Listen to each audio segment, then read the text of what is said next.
World wide box ഓഫീസിൽ വൻ തരംഗം തീർത്ത് മുന്നേറിക്കൊണ്ടിരിക്കുന്ന ചിത്രമാണല്ലോ വാഴ 2 എന്ന് പറയുന്ന സിനിമ. സോഷ്യൽ മീഡിയ താരങ്ങളായിട്ടുള്ള ഹാഷിറിനെ കൂട്ടരാൻ കേന്ദ്ര കഥാപാത്രമാക്കി നവാഗതനായ സവിൻസ് അണിയിച്ചൊരുക്കിയ ചിത്രം വേൾഡ് വൈഡ് ബോക്സ് ഓഫീസ് നേടി 200 കോടിയും കടന്ന് മലയാള സിനിമയ്ക്ക് അഭിമാനകരമായിട്ട് മാറിക്കൊണ്ടിരിക്കുകയാണ് ഇപ്പോൾ ഈ ഒരു സിനിമയുടെ OTT അപ്ഡേറ്റ്സുകൾ ലഭ്യമായിരിക്കണം. അപ്പോൾ ഇന്നത്തെ വീഡിയോ ഭാഗത്ത് നമ്മൾ പങ്കുവെക്കാൻ പോകുന്ന ഈ ഒരു അപ്ഡേറ്റ് ആണ്. വീഡിയോ ആദ്യമായിട്ട് കാണുന്ന സുഹൃത്തുക്കളാണെങ്കിൽ ഏറ്റവും ലേറ്റസ്റ്റ് സിനിമാ വിശേഷങ്ങൾ അറിയാൻ വേണ്ടി ഇപ്പോൾ തന്നെ ചാനൽ സബ്സ്ക്രൈബ് ചെയ്ത് നോക്കുക. 2024 പുറത്തിറക്കിയ വാഴ the biopic of A billion boys എന്ന് പറയുന്ന സിനിമയുടെ തുടർഭാഗമായിട്ടാണ് വാഴ 2 എന്ന് പറയുന്ന സിനിമ 2026 ഏപ്രിൽ മാസം 2-ാം തീയതി തിയേറ്ററിലോട്ട് എത്തിയിട്ടുണ്ട്. ആദ്യ ദിനം മുതൽ മികച്ച കളക്ഷൻ സ്വന്തമാക്കിയ ചിത്രം പിന്നീട് അങ്ങോട്ട് വേൾഡ് വൈഡ് ബോക്സ് ഓഫീസിൽ വൻ തരംഗമായിട്ട് മാറിയ കേരള ബോക്സ് ഓഫീസിൽ മാത്രം 100 കോടി സ്വന്തമാക്കുന്ന ചിത്രമായിട്ട് മാറിയിട്ടുണ്ടായിരുന്നു.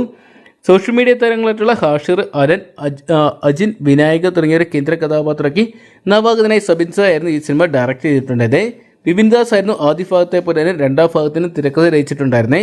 ഇപ്പോൾ ചിത്രത്തിന്റെ OTT അപ്ഡേറ്റ്സുകൾ ലഭ്യമായിട്ടുണ്ട്. ജിയോ ഹോട്ട്സ്റ്റാർ ആണ് ചിത്രത്തിന്റെ OTT റൈറ്റ്സ് സ്വന്തമാക്കിയിരിക്കുന്നത്.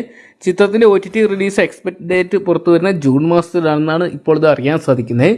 അതോടൊപ്പം തന്നെ ചിത്രത്തിന്റെ സാറ്റലൈറ്റ് റൈറ്റ്സ് സ്വന്തമാക്കിയിരിക്കുന്നത് ഏഷ്യാനെറ്റ് TV ആണ്. ജിയോ ഹോട്ട്സ്റ്റാറിലൂടെ ചിത്രം ജൂൺ മാസത്തിൽ മലയാളത്തിന് പുറമെ തമിഴ്, തെലുങ്ക്, ഹിന്ദി, കന്നഡ തുടങ്ങിയ 5ഓളം ഭാഷയോടെയായിട്ടാണ് സ്ട്രീമിംഗ് നടത്താൻ പോകുന്നത് ഇപ്പോൾ അറിയാൻ സാധിച്ചിട്ടുണ്ട്. എന്തൊക്കെയാണ് കാത്തിരിക്കുക, മറ്റൊരു ഇൻഡസ്ട്രി ഹിറ്റായിട്ട് വാഴ 2 മാറുമെന്നൊക്കെ അറിയാൻ വേണ്ടി. അപ്പോൾ നിങ്ങൾ എത്ര പേരാണ് വാഴ 2 എന്ന് പറയുന്ന സിനിമയുടെ OTT റിലീസിനായിട്ട് കാത്തിരിക്കുന്നത് കമന്റ് ബോക്സിൽ പങ്കുവെക്കുക. വീഡിയോ ഇഷ്ടപ്പെട്ടെങ്കിൽ ലൈക്ക് ചെയ്യാനും ഷെയർ ചെയ്യാനും ചാനൽ സബ്സ്ക്രൈബ് ചെയ്യാനും മറക്കണ്ട.